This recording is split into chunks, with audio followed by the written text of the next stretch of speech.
प्रणाम प्रणाम प्रणाम। एक बार ओम का उच्चारण करेंगे।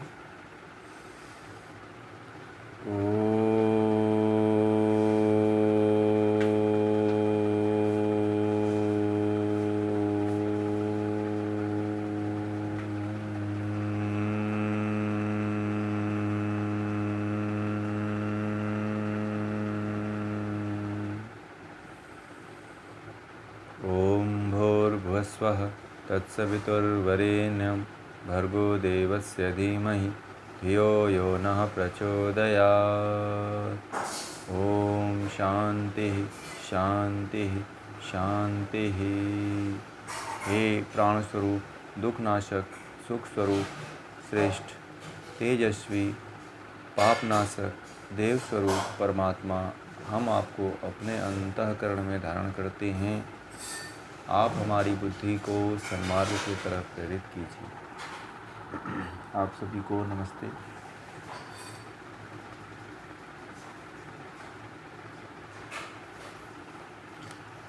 श्रीमद् भगवद गीता के 7वें अध्याय में हम लोगों ने 17 श्लोक तक पढ़ा था। आज जो है हम लोग 18 से प्रारंभ करेंगे। 18, 19 और 20।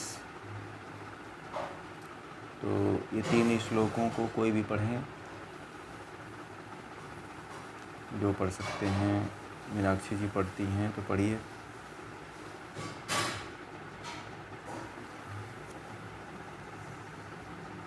हाँ,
बहुत अच्छा। कल हम लोगों ने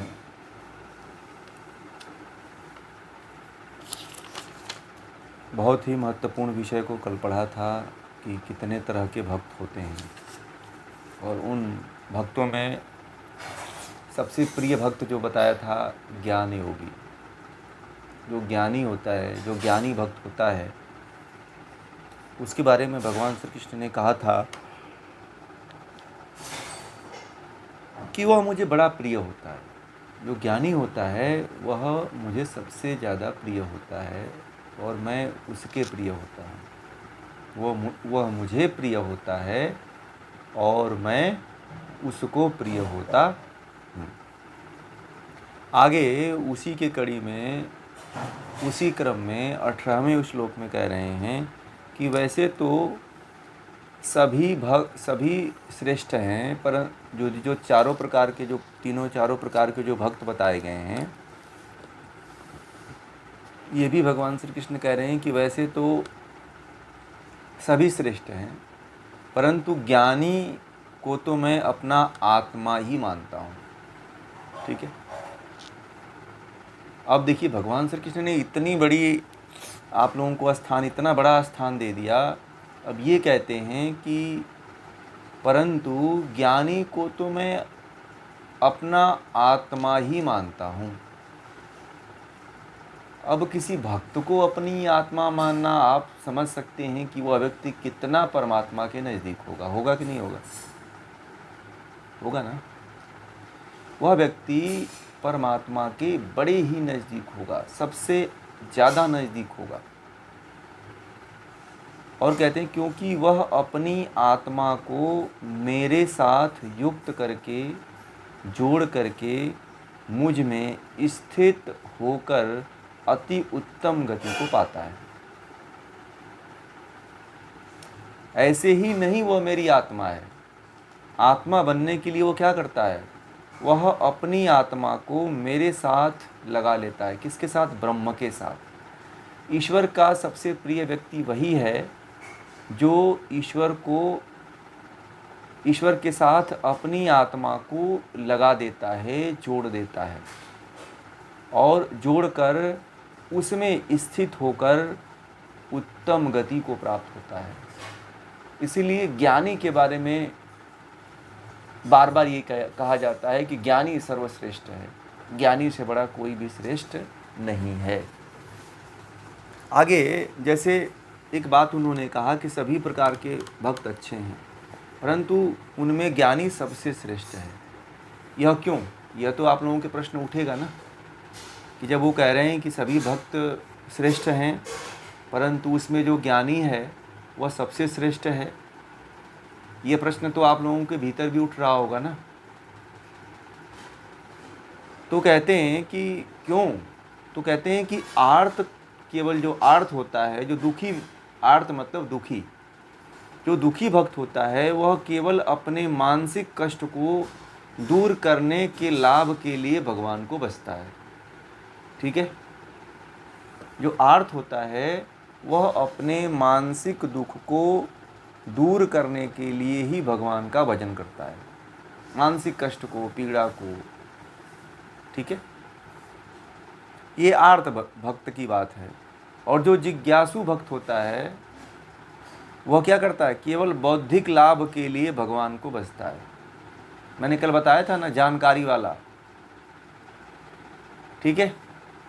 तो जो वो भक्त होता है केवल बौद्धिक, जिज्ञासु का मतलब होता है कि केवल बौद्धिक ज्ञान लेना, जानकारी लेना, बौद्धिक जानकारी इकट्ठा कर लेना कि फलाना जगह फलाना चीज़ है, उसमें अनुभूत न करना। यह क्या है? जिज्ञासु भक्त होते हैं। और कहा भगवान श्री कृष्ण ने कि परंतु जो ज्ञानी भक्त, तो ज्ञानी भक्त के बारे में कह रहे हैं कि जो ज्ञानी भक्त होता है वह तो बिना किसी लाभ के भगवान का आश्रय लेता है। वह तो नित्य युक्त है, एक भक्ति है, युक्त आत्मा है, सबसे श्रेष्ठ आत्मा है। और भगवान के प्रति उसने निस्वार्थ की भावना को प्रस्तुत किया है। किस भावना को? निस्वार्थ की तथा निष्काम की भावना को अर्पित कर दिया है। दूसरे भक्त तो मांगते हैं, यह कुछ, जो ज्ञानी भक्त होता है वह कुछ नहीं मांगता है। दूसरे जितने भी भक्त होते हैं वह सब मांगते हैं। दुखी है वो भी मांगता है, अर्थार्थी है वो भी मांगता है, जो जिज्ञासु है वो भी मांगता है। अर्थार्थी सांसारिक लाभ के लिए भगवान को बसता है। ठीक है? एक चीज़ छूट गया था। अर्थार्थी जो होता है वह सांसारिक लाभ के लिए भगवान को बसता है कि ये भगवान, मेरे बिजनेस में फ़ायदा हो जाएगा तो मैं कल आपको लड्डू चढ़ा दूंगा 1 आध किलो। ठीक है? तो वह केवल भगवान को अपने धन के लाभ के लिए बसता है। तो इन तीनों में कोई भी वास्तविक भक्त भगवान का नहीं होता है। ठीक है? कोई भी जो होता है वह वास्तविक भगवान का भक्त नहीं होता इन तीनों में से। परंतु जो ज्ञानी होता है ना, वह किसी भी चीज़ की इच्छा नहीं करता है, किसी चीज़ की लालसा नहीं करता है, किसी भी तरह की उसके मन में स्वार्थ नहीं होता है, निष्कामता होती है। और निष्कामता पूर्वक जब भगवान की तरफ कोई आता है तो भगवान एक कदम आगे और बढ़ कर के उसे अपना हाथ दे देता है कि ले, पकड़ ले, अब आ जा। और उसके जीवन में बहुत जल्दी सफलता मिल जाती है, चाहे योग की तरफ बढ़े, चाहे आध्यात्म की तरफ बढ़े, चाहे साधना की तरफ बढ़े, चाहे ज्ञान की तरफ बढ़े। उस व्यक्ति की जल्दी ही परमात्मा जो है मुक्ति करने में हर तरह से, हर प्रकार का सहायता करते हैं। आपने देखा होगा कि बहुत से ऐसे लोग हैं, बहुत से ऐसे भक्त हैं जो यदि किसी कामना को लेकर के कोई कार्य करते हैं तो उनके जीवन में बहुत बड़ी बड़ी बाधाएं आती हैं, परंतु जिसके अंदर कामना नहीं होती है उसके जीवन में बहुत ज़्यादा कोई बाधा नहीं उत्पन्न होती है। वह तो निष्कामी होता है, निस्वार्थी होता है, और निष्कामी निस्वार्थी का और जो भगवान को अर्पित करके भगवान को सब कुछ सौंप देता है, तो उसकी रक्षा और उसको मुक्ति देने की जिम्मेदारी किसकी हो जाती है? फिर परमात्मा की हो जाती है। फिर आपको ज़्यादा सोचना नहीं पड़ता है, फिर आपको हर समय तत्क्षण जो है परमात्मा आपकी मदद करने के लिए तत्पर हो जाता है। इसीलिए आप और हम लोगों को क्या बनना है? ज्ञानी भक्त बनना है। और इसी दृष्टि से गीता अब आप लोगों को गीता समझ में आ गई होगी कि मैं इस तरह की गीता आप लोगों को क्यों पढ़ाता हूँ। ठीक है, यह बात आज आप लोगों को स्पष्ट हो जानी चाहिए। इसी दृष्टि से पढ़ाता हूँ कि आप लोग जो है परमात्मा को प्राप्त कर लेंगे, परमात्मा तक पहुँच जाएंगे। इस दृष्टि से मैं नहीं पढ़ाता हूँ कि आप जो है जिज्ञासु बन के रह जाओगे, अर्थार्थी बन करके रह जाओगे और आर्त बन करके रह जाओगे। आजकल जितने भी पढ़ाइयाँ होती हैं वह सभी पढ़ाइयाँ क्या होती हैं? जिज्ञासु होती है ना। जिज्ञासु की कैटेगरी का ज्ञान दिया जाता है कि नोट कर लो कि फलाने में ये लिखा हुआ है, ये सन में लिखा हुआ है, ये लिखा हुआ है। ज्ञान का कोई औचित्य ही नहीं रहता है, ज्ञान 0/0 हो जाता है। परंतु ज्ञानी व्यक्ति तो इन तीनों से ऊंचा हो जाता है। फिर ये तीनों इसके अंदर समा जाते हैं। ज्ञानी की जो उच्चता होती है वह विशाल होती है, जिसकी कभी तुलना किसी से नहीं की जा सकती। वह उच्च है तो उच्च है, बस अब उसके आगे कोई उच्च नहीं होता है। ठीक है, आगे कहते हैं 19वें श्लोक में कि अनेक जन्मों के अनंतर यह अनुभव हो जाने से कि जो कुछ कि बहुत जन्मों के अंतिम इस मनुष्य जन्म में मेरे शरण होकर सब कुछ वासुदेव मतलब परमात्मा ही है, ऐसा ज्ञानवान महात्मा संसार में अत्यंत दुर्लभ है। कहते हैं कि ज्ञानी जो पुरुष होता है उसके अंदर क्या भाव होता है? ज्ञानी भक्त के बारे में इतनी महिमा क्यों भगवान श्री कृष्ण गा रहे हैं? ज्ञानी भक्त के बारे में भगवान श्री कृष्ण इतना बार बार क्यों कह रहे हैं कि ज्ञानी सबसे श्रेष्ठ है? ज्ञानी के बारे में, और ज्ञानी आप लोग भी हो, ज्ञानी बनने का प्रयास करो।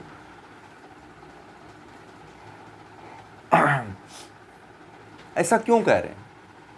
ये बड़ा महत्वपूर्ण विषय है और सोचनीय विषय है। वो कह रहे हैं कि अनेक जन्मों के अनंतर यह अनुभव हो जाने की कि जो कुछ है सब वासुदेव ही है, ज्ञानवान मुझे पा लेता है, ऐसा महात्मा अत्यंत कठिनता से मिलता है।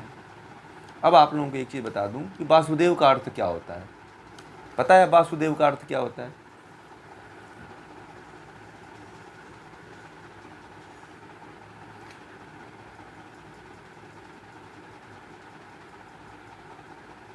लिख लीजिए आज वासुदेव का अर्थ क्या होता है।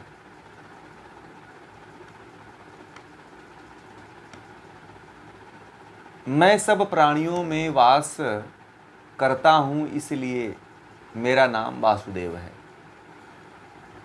यह महाभारत के शांति पर्व में आया हुआ है। भगवान श्री कृष्ण ने खुद कहा है, सर्वभूताधिवासश्च वासुदेवस्तु हायहम्। मैं सब प्राणियों मतलब कि जो सभी प्राणियों में वास करता है उसे वासुदेव कहा जाता है।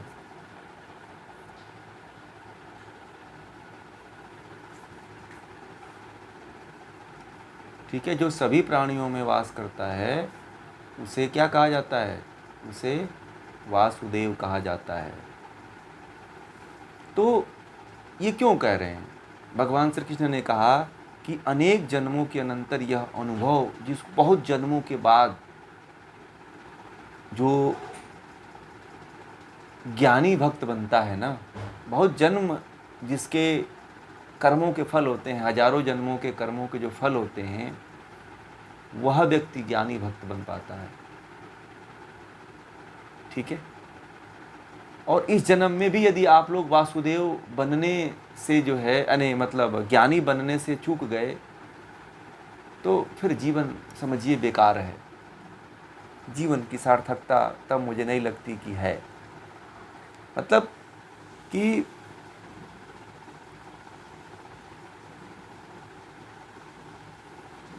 अनेक जन्मों के होने के बाद यदि ज्ञान आपके अंदर बना रहा कि ईश्वर ही सब जगह है और सभी प्राणियों में रहता है, वास करता है, तो समझिए आपका जीवन सफल हुआ।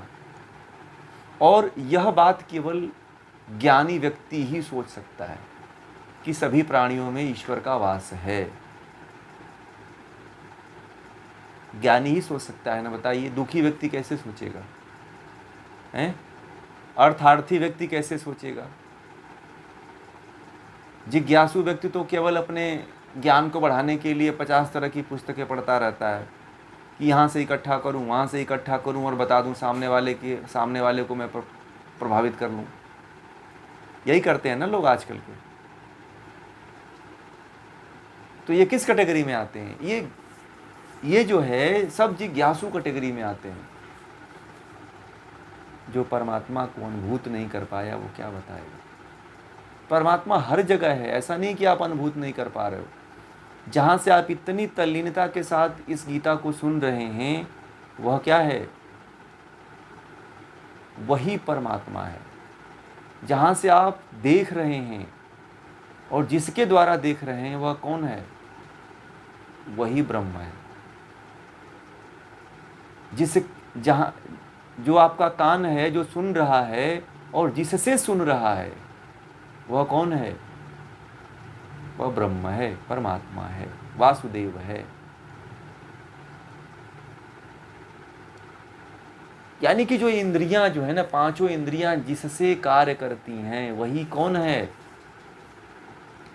एक अनुभूति हुई कि नहीं हुई, बताइए आप लोगों को। इतना तो ज्ञान हुआ ना कि जहां से हम देखते हैं, किसके द्वारा देखते हैं? ये बताइए, ब्रह्म की अनुभूति हुई कि नहीं हुई?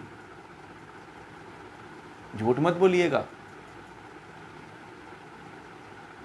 ये तो यहां तक तो सभी लोग पहुंच सकते हैं कि नहीं पहुंच सकते हैं कि जिससे आंखें देखती हैं, जिससे कान सुनता है, जिससे आप बोलते हो, वह कौन है?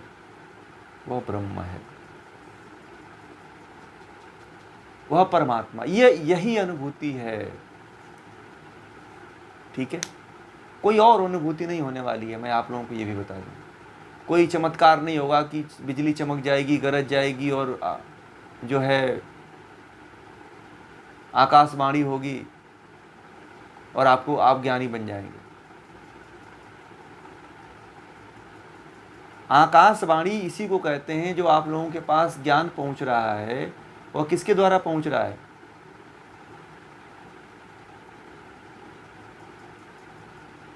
आकाशवाणी द्वारा ही तो पहुंच रहा है ना।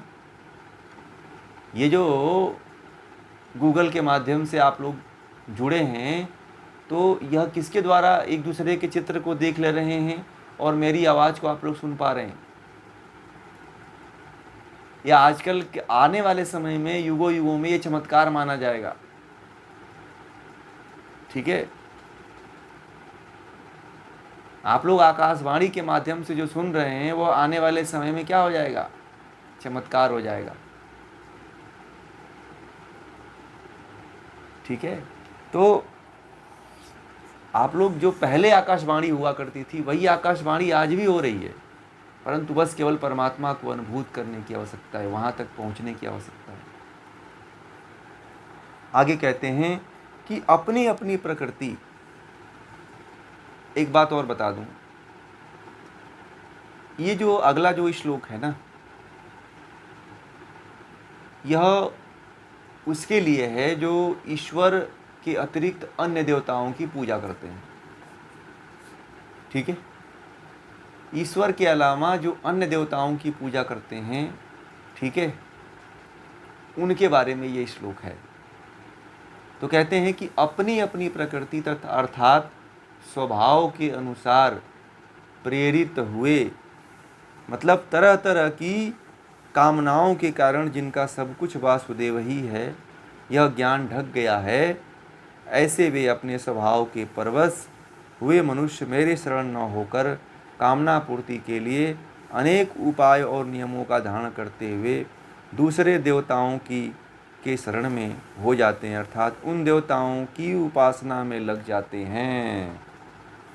आजकल पूरे भारत के लोग जो है क्या कर रहे हैं, बागेश्वर धाम जा रहे हैं अपना भविष्य जाने चिट्ठी पत्री में लिखवाने के लिए, है ना, कि कुछ पता चल जाए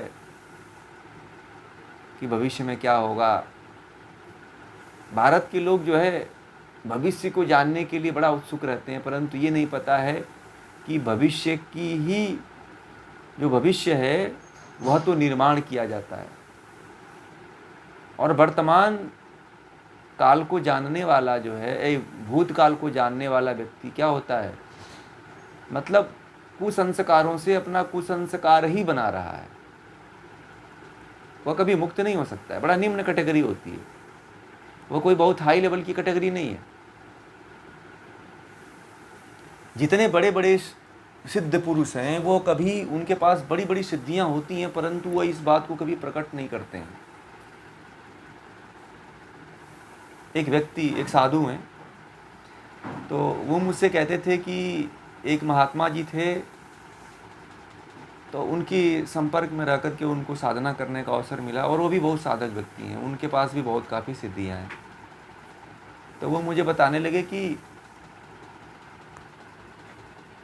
वह व्यक्ति ऐसे थे कि जिन साधु के संपर्क में थे वो, तो बोले कि हिमालय में रहे वो, और उनके साथ जो है उन्होंने 5 वर्ष समय बिताया,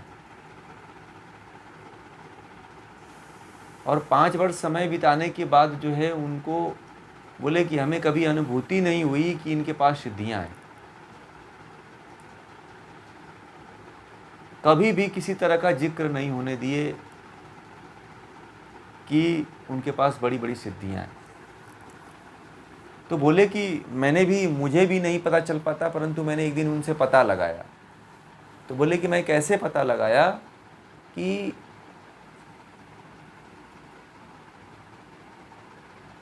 वह घर से छोड़ करके आए थे, 15-20 साल उनको हो गया था घर छोड़े हुए। तो बोले कि उनके घर वाले, उनकी माँ मर गई थी, और उनके परिवार में उनके पिताजी भी माता पिता दोनों एक साथ ही मरे थे, तो दाह संस्कार करने वाला उनके घर में कोई था नहीं। तो आस पड़ोस वाले जो है ढूंढते हुए आ रहे थे उनके पास। तो इनसे कहे कि देखो, कुछ लोग हमको ढूंढते हुए आएंगे, तो उनको ये कह देना कि मैं नहीं हूँ, वो मेरे माता पिता मर गए हैं, उनकी खबर लेकर के आ रहे हैं।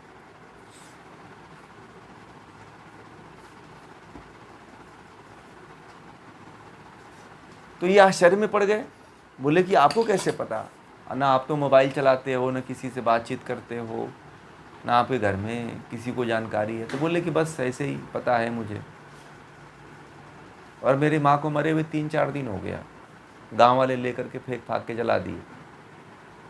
परंतु कुछ लोग हैं जो हमारे रिलेशन वाले, वो लोग आ रहे हैं मेरे पास, और उनको पता है कि मैं यहाँ पे हूँ। तो तुम ऐसा करना कि जो है तुम बता देना कि महाराज जी अभी थे और वो पुनः कहीं चले गए।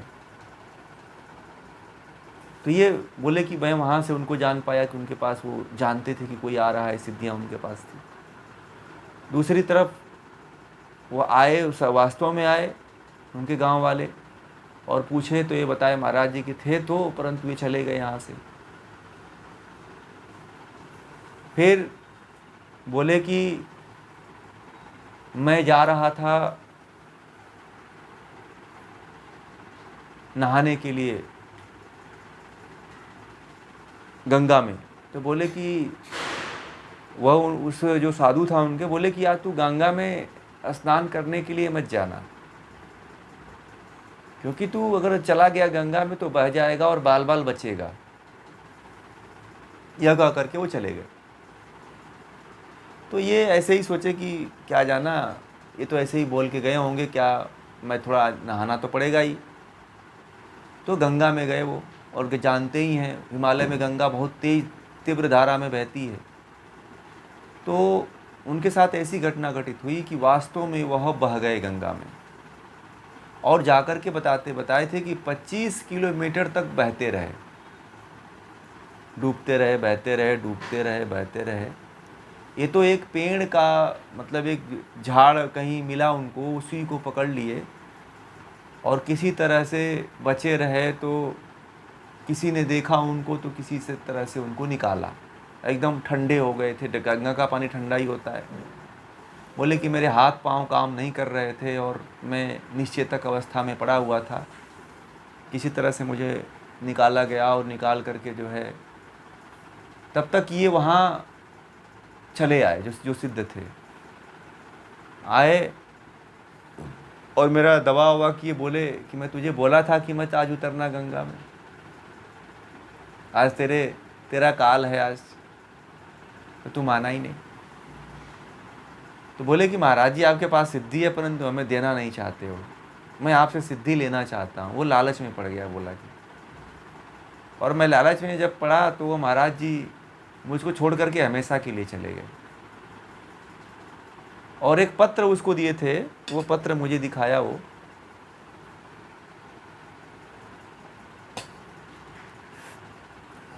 उस पत्र में लिखा था कि तुझे जो है सिद्धियों के प्रति तेरे अंदर जो है लोभ उत्पन्न हो गया है, इसीलिए जो है मैं तेरे साथ बहुत दिनों तक नहीं रह सकता, और मैं सिद्धियों के बारे में तुझे कुछ बताना नहीं है। और तेरे अंदर यह इच्छा हो गई थी, जो इसके अंदर मन में सोचा था सब उन्होंने लिख दिया था उस पेपर पे। लिखा था कि तेरे अंदर ये इच्छा थी कि इनसे मैं जो है सिद्धियों के बारे में पूछूंगा और सिद्धियों की जानकारी लेकर के समाज में जा कर के मैं इसका प्रचार करूंगा।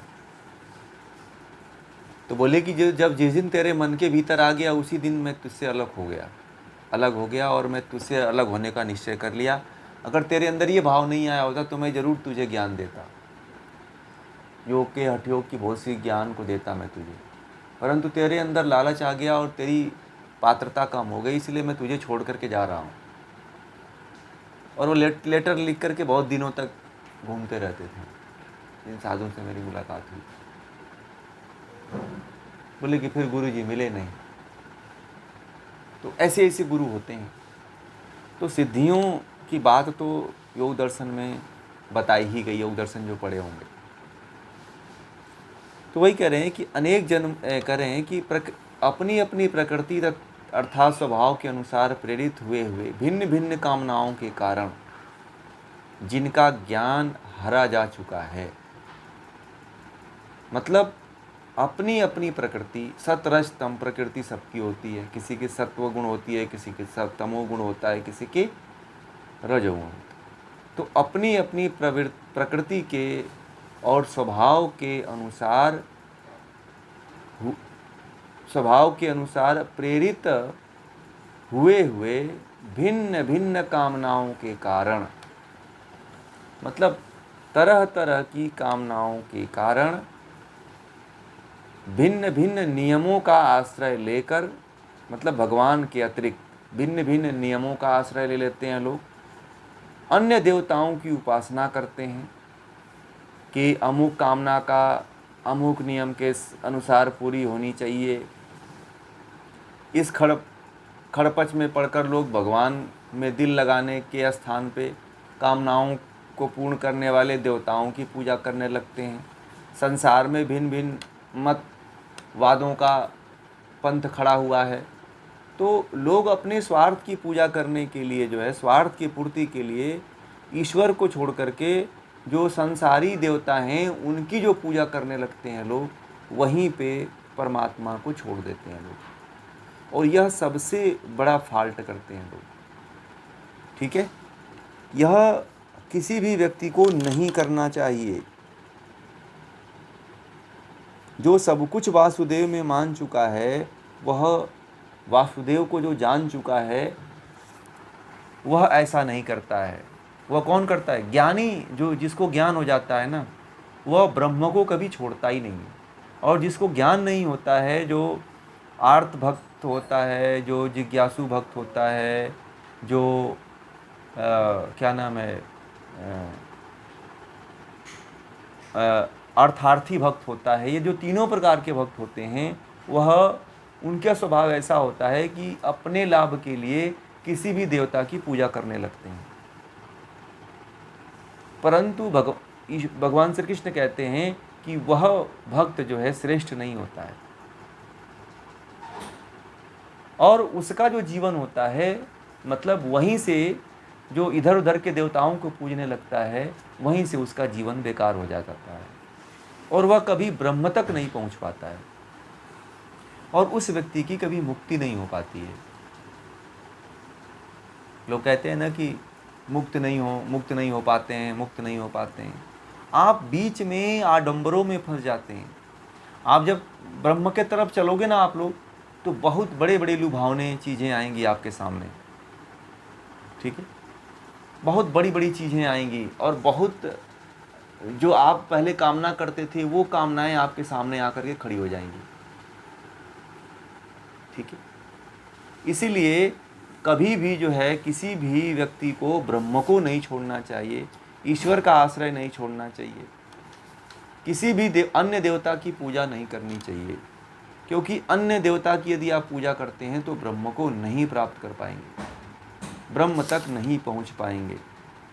ठीक है,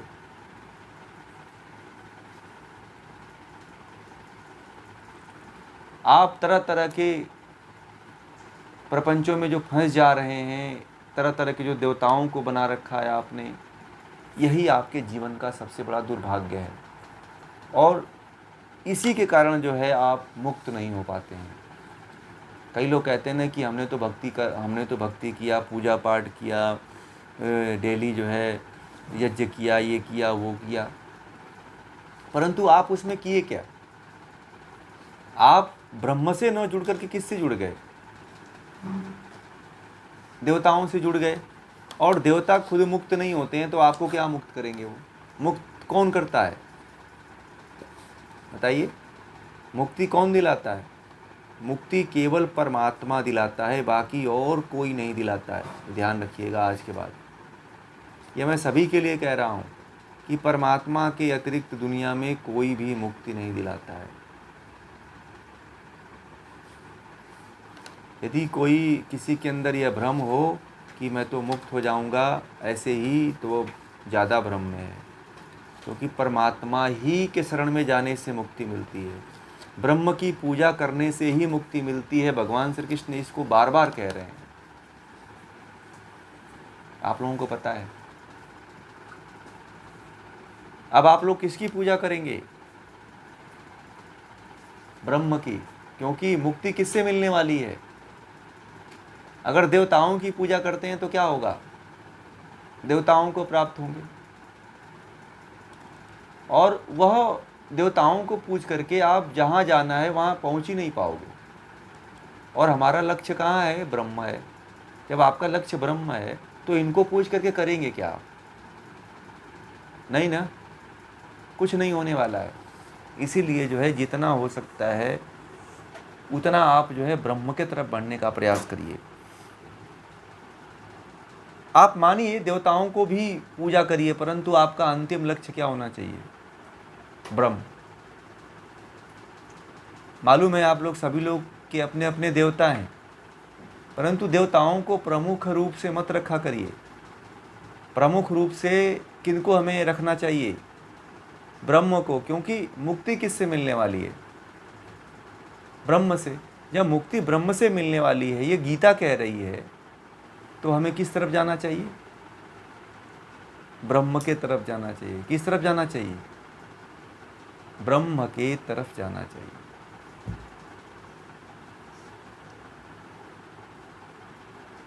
ठीक है, तो ये रही बातें। आगे 21वां श्लोक में उसको भी देख लेते हैं। तो कहते हैं कि यो यो याम याम तनु भक्ति श्रद्धाया चिर्तुर्मिच्छति तस्य तस्या चलाम श्रद्धां तामेव विद धाम्यहम्। कहते हैं कि जो जो भक्त श्रद्धा पूर्वक जिस जिस देवता के रूप की पूजा करना चाहता है, मैं देवता के उस रूप में उसकी श्रद्धा को अचल बना देता हूँ। कौन? ब्रह्म। यह ब्रह्म, भगवान श्री कृष्ण कहते हैं कि जो ब्रह्म है ना, जो ईश्वर है ना, वह क्या करता है? आप जिसमें भक्ति रखते हो, जिसमें श्रद्धा रखते हो, और जिस जिस देवताओं के रूप की आप पूजा करते हो, उस देवता में आप की भक्ति को जो परमात्मा है वह आपके देवता के साथ एकदम जोड़ देता है, घनिष्ठता के साथ जोड़ देता है। फिर आप ब्रह्म के तरफ नहीं जा पाते हो, आप अपने देवता के साथ ही जुड़े रहते हो। और देवता तो खुद मुक्त नहीं होते हैं। ठीक है, देवता खुद मुक्त नहीं होते हैं, ध्यान रखना आप लोग। हाँ, मुक्त होते हैं, परंतु देवता मुक्त होते हैं परंतु आपको मुक्त नहीं कर सकते। मुक्त कौन करता है? परमात्मा करता है। देवता केवल आपको आपके सामर्थ्य की वस्तु देगा, बस, और कुछ नहीं देगा आपको। आपके उपयोग करने के लिए धन दे देगा, आपको रुपया पैसा दे देगा, आपकी सहायता कर देगा, बस। देवता यही करेगा। देवता आपको मुक्ति नहीं दे सकता है। अंत में आपको परमात्मा के तरफ ही लौटना पड़ेगा। ठीक है, आप कुछ भी कोशिश कर लो, एक दिन आपको परमात्मा के तरफ ही लौटना पड़ेगा। बिना परमात्मा के आप चाहो कि आपकी भक्ति, आप मुक्त हो जाओ या आपको मुक्ति मिल जाएगी, तो यह असंभव बात है। देवता उतने समर्थ नहीं है। जिन देवताओं की आप लोग पूजा करते हैं ना, जिन देवताओं की आप पूजा करते हो, आपको पता है आप उनको किन किन देवताओं की पूजा करते हो। तो जिन जिन देवताओं की पूजा करते हैं वो उतने समर्थ नहीं है जितना कि ईश्वर और ब्रह्म है। ठीक है, ईश्वर ब्रह्म एक ही है, मतलब कि इतने समर्थ ये लोग नहीं हैं कि आपको मुक्ति दिलवा देंगे। आपको केवल आपके सामर्थ्य की वस्तु को उपलब्ध करवाने में ये लोग मदद करते हैं, बस इतना ही ये काम करते हैं। इसीलिए आप इनको पूछते हो कि फलाना देवता, फलाना देवी, जागरण करते हैं, मंत्र पढ़ते हैं, जप करते हैं। तो ये तमाम तरह के आप कार्य करते हैं, इसलिए जो है आप मुक्त नहीं हो पाते हैं। मुक्ति का एक ही रास्ता है कि आप किससे जुड़ो। ये मैं नहीं कह रहा हूँ कि आप जो है ब्रह्म से जुड़ो। ये कौन कह रहे हैं? ये भगवान श्री कृष्ण कह रहे हैं कि आप ब्रह्म से जुड़ो। ठीक है, बिना ब्रह्म से जुड़े हुए जीवन बेकार है। देवताओं से जुड़ करके आप केवल संसार में सुख प्राप्त कर लोगे जब तक जियोगे। आप लोगों को ये भी बता दूं कि किसी भी देवता की पूजा करते हो तो जब तक आप जीते हो ना, तभी तक आपको सुख मिलेगा। उसके बाद आप दुख, फिर अगला जन्म जो होगा वो दुख में ही जीवन होने वाला है। क्योंकि कोई देवता के अंदर उतनी सामर्थ्य नहीं है जो अगले जन्म में आपको उसकी कृपा दृष्टि बनी रहे। आप किसी भी देवता की पूजा कर लो आप। और इसीलिए तो मैं आप सभी लोगों को मैं बार बार कहता हूँ कि आप लोग बहुत बड़े सौभाग्यशाली हो कि आप लोग ईश्वर से जुड़ रहे हैं। देवता भी ईश्वर से नहीं जुड़ पाते हैं। मैं आपको बताऊं, देवता भी जो है अपने भोग में इतने लिप्त हो जाते हैं, ऐशो आराम में, कि वह भी परमात्मा तक नहीं पहुंच पाते हैं। नचिकेता को जब मुक्ति मिली ना, तो सारे देवता सिर पटकने लगे। बताया आप लोगों को कि यह 2 दिन का लड़का जो है मुक्ति को प्राप्त कर लिया, और हम लोग जो है युगों युगों से देवता बन करके बैठे हुए हैं, और आज तक हमने जो है परमात्मा को जान ही नहीं पाया कि परमात्मा क्या है, ब्रह्म क्या है, आत्मा क्या है। इसीलिए आप लोग भी उसी नचिकेता की कैटेगरी के ही हो। और नचिकेता की कैटेगरी तभी आपकी बन पाएगी जब आप लोग जो है ब्रह्म को सर्वस्व मानने लगोगे। वासुदेव सर्वम।